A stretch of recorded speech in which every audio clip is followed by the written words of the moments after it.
پنجاب کے شہر فیصل آباد کے اعلیٰ کے مدینہ ٹاؤن میں قائم مدنی مرکز فیضان مدینہ میں شعبہ روحانی علاج کے تحت استخارہ سینٹر کا افتتاح کیا گیا۔ دعوت اسلامی کی مرکزی مجلس شورا کے رکن اور نگران و کسان مشاورت حاجی محمد شاہد اتاری نے سینٹر کا افتتاح کیا۔ اس موقع پر مقامی شخصیات، شعبہ روحانی علاج سمیت دیگر شعبات کے اسلامی بھائی بھی موجود تھے۔ نگران پاکستان مشاورت نے شرکا کی رہنمائی فرمائی، جبکہ استخارہ سینٹر کے افتتاح اور شعبہ روحانی علاج کے حوالے سے بتایا۔ کراچی میں الحمدللہ روحانی علاج کے تحت استخارہ سینٹر پہلے سے چل رہا ہے اور اب فیصل آباد میں شروع ہوا اور انشاءاللہ پھر لاہور اور ملتان میں بھی ہم شروع کریں گے۔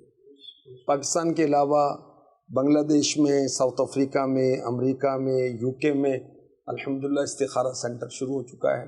عنقریب ہم انشاءاللہ اس کو آسٹریلیا میں بھی شروع کریں گے، اور یہ سب کس لیے ہے؟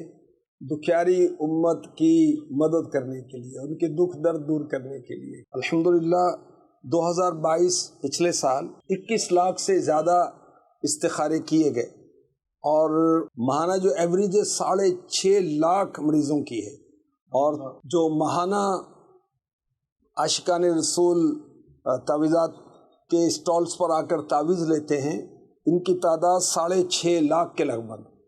اسلامی بہنیں اسلامی بہنوں کو دیتی ہیں، اسلامی بھائی اسلامی بھائیوں کو الحمدللہ، اور ماہانہ 7,25,000 تعویذات وغیرہ دیے جاتے ہیں، اور اوراد و وظائف اس کے علاوہ ہیں۔ الحمدللہ جو اسٹالز لگتے ہیں تعویذ کے، وہ اس کی تعداد ملک و بیرون الملک 2,900 سے زائد کی ہے الحمدللہ۔